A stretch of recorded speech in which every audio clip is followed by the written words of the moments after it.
Hello friends, இன்றைக்கி பட்டி stitch பண்ணலாங்க. வாங்க. நான் ப்ளவுஸோட பீஸ்க்கு அடியில் எக்ஸ்ட்ரா நம்ம ஜாயிண்ட் பீஸ் கொடுப்போம் இல்லையா, அந்த பீஸ் வச்சுக்கிறேன். வச்சு ஒரு 1/4 இன்ச் அளவுக்கு 2 பீஸையும் வச்சு தையல் போடுங்க. கரெக்டாக 1/4 இன்ச்சு போடுங்க, அதுக்கு மேலே போட்டுறாதீங்க. அப்போ நம்ம ஹூக் மாட்டும் போது ரொம்ப டைட்டாகிடும். 1/4 இன்ச்சு தைச்சிட்டு பாருங்கள். நான் இப்போ உங்களுக்கு மார்க் பண்ணி காட்டுறேன். இந்த அளவுக்கு தான் நான் தையல் போட்டிருக்கேன்.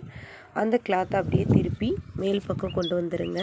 இது எனக்கு கரைப்பகுதினால நான் அப்படியே வச்சுக்கிறேன். உங்களுக்கு பிசுறு பக்கமாக இருந்தால் ஒரு 1/4 இன்ச் அளவுக்கு மடித்து விட்டுட்டு சென்டராக ஒரு தையல் போடுங்க.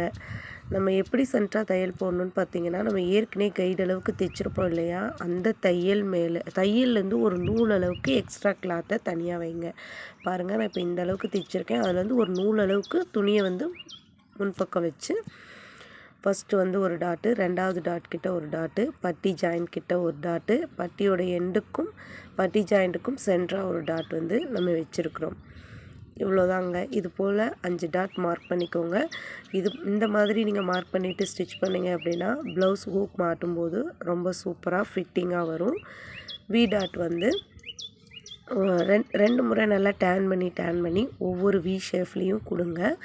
கிளாத்தோட எட்ஜ் வரைக்கும் தைக்கணுன்றதில்லை, 3/4 திருப்பி அப்படியே டேன் பண்ணி கொண்டு வந்துடுங்க. பீஸ் மேலே வர தையல் ஒரு தையல் போட்டால் போதும். ஆனால் அந்த டாட் மட்டும் நல்லா டேன் பண்ணி ஸ்டிச் பண்ணி விடுங்க. ஏன்னா ஹூக் மாட்டி இழுக்கும்போது அது பிரிஞ்சிடக்கூடாது. அதுக்காகத்தான்.